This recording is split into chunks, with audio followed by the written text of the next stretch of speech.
Pero nada, dentro de la conexión que tenemos con nuestro invitado del día de hoy, tenemos aquí a Dariel Guzmán Andújar, abogado y analista político, también especialista en Derecho Internacional Público y Derecho Administrativo, para conversar acerca de todo lo que tiene que ver con esta situación que se ha estado viviendo con Venezuela, todo el entramado que hizo la administración Trump en conjunto con el presidente Donald Trump en esa operación de ese sábado 3. Así que le damos la bienvenida a Dariel Guzmán. Dariel, bienvenido.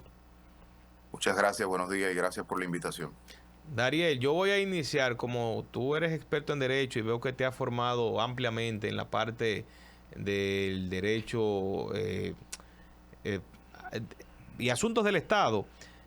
En el caso Venezuela, ¿qué visión tienes tú cuando hablamos de violación de derecho internacional? ¿Cuál es tu criterio respecto a la operación y cómo esto transgrede quizás el derecho del Estado venezolano a decidir su propio futuro? Porque uno de los cuestionamientos ha sido este.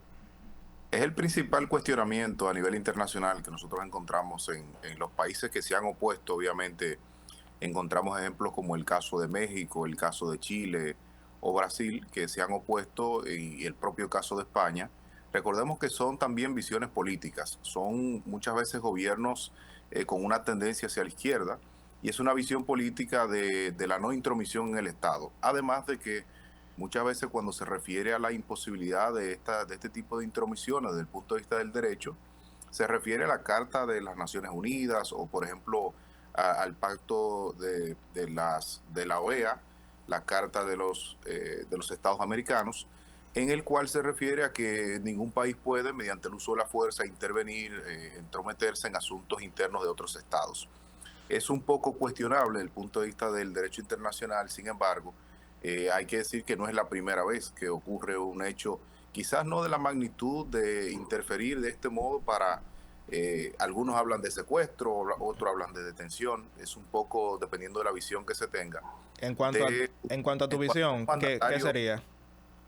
en cuanto al derecho internacional, es que son visiones distintas. Recordemos cómo sucede esto del punto de vista de la cronología. El año pasado el Departamento de Estado declaraba a Maduro y a un grupo de funcionarios de Venezuela como cabecillas o colaboradores directos del cártel de los soles. Y desde ese momento el Departamento de Estado los indicaba a ellos como personas vinculadas con el narcotráfico, el terrorismo, el financiamiento del narcotráfico, o por lo menos con la permisividad del punto de vista estatal.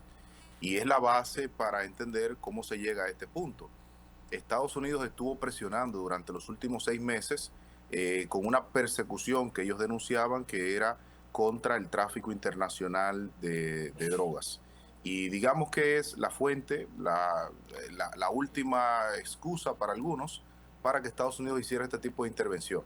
Claro. Es un poco complejo desde el punto de vista del derecho internacional lo que aquí ha ocurrido, porque es una intromisión directa en el Estado. Pero La mucho, última, sí, sí, sí, disculpa, porque muchos consideramos que esto sienta un precedente nefasto para el tema del derecho internacional y la soberanía de los pueblos, pero como tú bien has mencionado, ya hay otros precedentes, Sí. quizás no con el componente de la sustracción o retención del presidente de turno, pero sí la presencia incluso militar en otros estados. Entonces, ¿tú lo ves así también, como que hay un precedente, o simplemente está pasando algo que ya ha pasado en otras ocasiones desde el punto de vista jurídico? de una forma distinta, digamos, son métodos. Lo que sorprende es que en esta época para muchas personas era algo impensable que hubiera una intromisión de este modo de Eso es Estados verdad. Unidos. Sin embargo, era una consecuencia o era una situación que se veía venir. Creo que no sorprende a muchos que Estados Unidos haya tomado, en el caso de Donald Trump, que se caracteriza en términos de su política exterior por ser una política más pragmática. Es lo que nosotros llamamos en derecho internacional la diplomacia realista, no la idealista. En un mundo ideal, esto se hubiera resuelto, quizás, probablemente se hubiera apelado a los métodos diplomáticos más tradicionales, como el diálogo, el consenso, el apoyo de una coalición de países. Sin embargo, lo que Estados Unidos hace ahora, que es la visión política y de la política exterior de Donald Trump, más pragmática, más práctica, más en el campo, es de ir hacia el lugar y ejecutar los hechos. Entonces esto va combinado con la política que actualmente despliega Estados Unidos a nivel internacional. También hay una serie de componentes como el posicionamiento que venía teniendo en el caso, por ejemplo, de China en América Latina, y Estados Unidos necesita evidentemente tener control sobre América Latina o ejercer una mayor influencia, que es lo que está haciendo ahora. Lo vemos con el caso tanto de Venezuela como de Colombia, e incluso recientes comentarios sobre la situación política de Cuba. Prácticamente pudiéramos decir que la situación que se dio en Venezuela con esta intervención se le está diciendo tanto a Rusia como a China. A Rusia sigan estando en Ucrania, a China pueden invadir la isla de Taiwán. Prácticamente en derecho internacional se pudiera dar esta tarea de decirle a esos países de que la misma acción que cometió Estados Unidos o el presidente Donald Trump, ellos mismos tomen medidas cautelares o muy agresivas con otros países. Tú estás diciendo que hubo un intercambio ahí entre Estados Unidos y Rusia. Es que prácticamente lo que estamos viendo, el escenario que se está viendo ahora mismo, es de que lo que está pasando en Ucrania lo están aplaudiendo desde los Estados Unidos. Lo que puede intervenir con China ocupa la mayoría de los países de África a nivel de comercio. Tiene acuerdos con la mayoría de los países de Latinoamérica, que Estados Unidos también había estado buscando la manera como de quitarle ese comercio a China, pero prácticamente ahora se está dando esto. Posiblemente se le pudiera dar el aval a estos países de que ellos mismos intervengan, tanto Rusia sigue en Ucrania o tome toda esta zona del medio asiático, y a China que invada la isla de Taiwán. Son escenarios muy diferentes, aunque hay conflictos y hay intereses de esas grandes potencias respecto de países de menor dimensión política, económica y militar. Son situaciones muy distintas. En el caso chino tiene su complejidad histórica que recordarán ustedes con Taiwán, desde su separación. Y en el caso de Ucrania y Rusia es lo mismo, además de que en el caso de Ucrania y Rusia hay una situación que tiene que ver con el avance de la OTAN y esa frontera que ellos no quieren tener militarizada. Es muy distinto al caso de Colombia, en el caso de Colombia y Venezuela, sobre todo el caso venezolano. El caso venezolano venía de crisis en crisis, hay que recordar desde dónde viene esto. Si recordamos nosotros, en Venezuela, hablar de estabilidad desde el punto de vista político o económico es muy complejo en las últimas 3 décadas. Desde la irrupción de Chávez con el golpe de Estado, desde la evolución de lo que se llamó en su momento, se denomina comúnmente el chavismo, luego madurismo, es una situación totalmente distinta a lo que sucede en Asia. No creo que Estados Unidos esté mandando el mensaje hacia China y hacia Rusia de permisividad de ese tipo de acción o digamos, de equiparar. Lo que sí es que hay una política exterior muy agresiva, muy pragmática de Donald Trump. De hecho, ha hablado recientemente de Groenlandia, ha hablado de la situación con México, por ejemplo, de atacar directamente los cárteles en México. Es una política exterior que hace mucho tiempo no se veía en las dimensiones en las que estamos viendo de Estados Unidos. Sin embargo, no es tampoco la primera vez que Estados Unidos se va al campo y ejerce acciones de presión. Hay que recordar lo que Estados Unidos estuvo haciendo a principios de la década de los 2000, con las invasiones a Irak, lo que pasó en Afganistán, que es parte de su política exterior, una política exterior un poco más pragmática, más agresiva, porque recordemos que es una potencia militar, tiene influencias económicas, políticas, culturales en todo el planeta y se comporta como potencia. Y eso les permite a ellos, digamos, darse ciertas libertades. Siempre habrá una excusa. En este caso fue el narcotráfico, el cártel de los soles. En el caso de Medio Oriente, con Irán e Irak y Afganistán, por ejemplo, la presión ha sido por el tema del desarrollo de armas de destrucción masiva, la proliferación de armas nucleares, etcétera. Claro, esa es la retórica o la narrativa que condiciona la justificación para poder accionar de este modo. Pero yo coincido y me parece interesantísimo el punto de Dariel al indicar que lo que sorprende no es que haya un precedente, sino que lo que sorprende es que se haga en momentos en donde se supone la diplomacia está tan bien consolidada, en donde hay una claridad y un consenso sobre el multilateralismo y sobre los procesos de diálogos, y darse en este momento es un aspecto sumamente sorprendente e impactante, como los resultados así lo demuestran por el caso de las acciones de Estados Unidos en Venezuela. Pero hay otro aspecto que yo creo, Dariel, coincidirás conmigo, llama bastante la atención y que sí sentaría un precedente en cuanto a las formas, y es que Estados Unidos en esta ocasión, luego de la operación, no guarda las formas, admite que el interés es el petróleo. En ocasiones anteriores tú pudiste ver quizás algunos ataques justificados en razón de la dignidad de los pueblos, de la defensa de los estados, del derecho de las personas.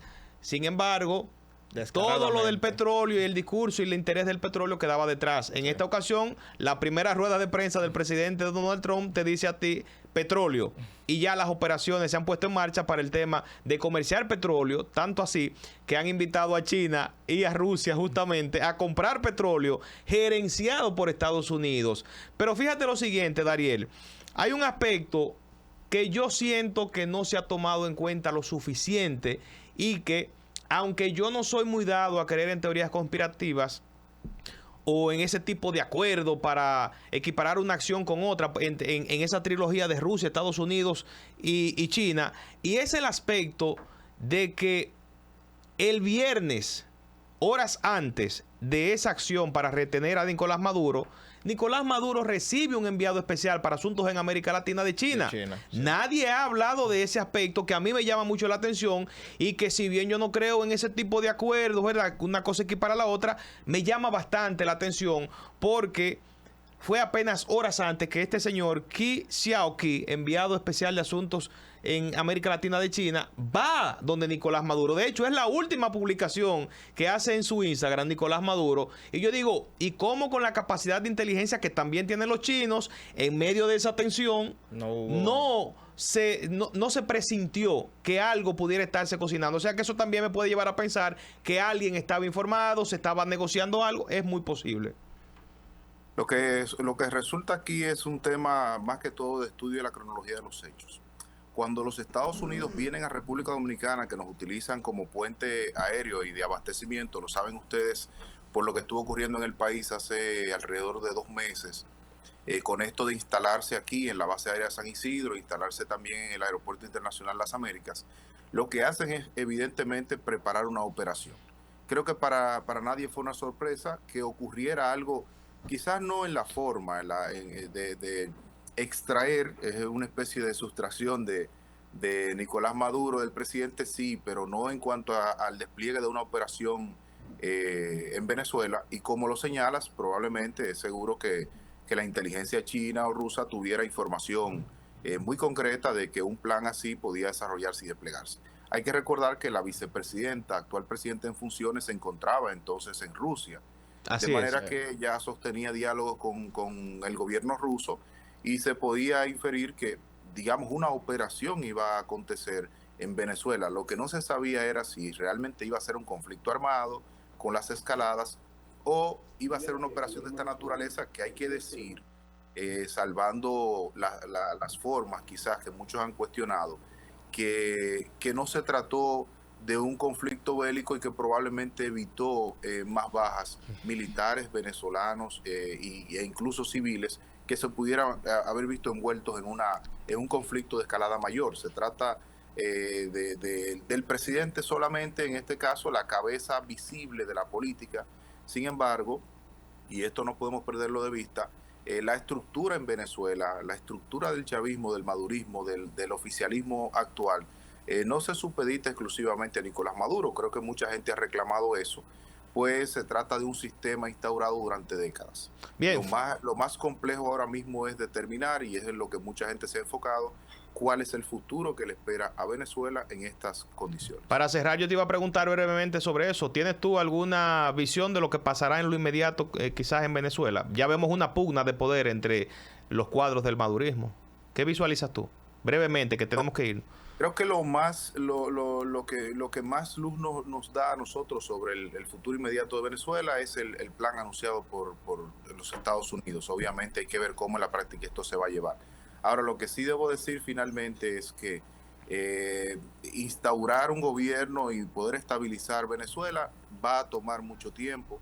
Para quienes están haciendo idea de que ese país se va a recomponer en poco tiempo, creo que ese es un pensamiento muy complejo en este momento. Va a tomar tiempo restaurar la estabilidad económica y política en Venezuela. Gracias, Dariel. Y se visualizó que Donald Trump sí tuvo envidia de María Corina Machado por su premio Nobel de la Paz. Se tuvieron que dividir. Dariel, muchas gracias. Señores, a ustedes también las gracias. Agradecemos bastante y valoramos tu tiempo en este momento aquí en Sábado al Día, Dariel. Vamos a procurar que vengas presencial también para seguir hablando de este y otros temas. Señores, hasta el próximo sábado. Ya no están haciendo señas, más que lo dije. Sí.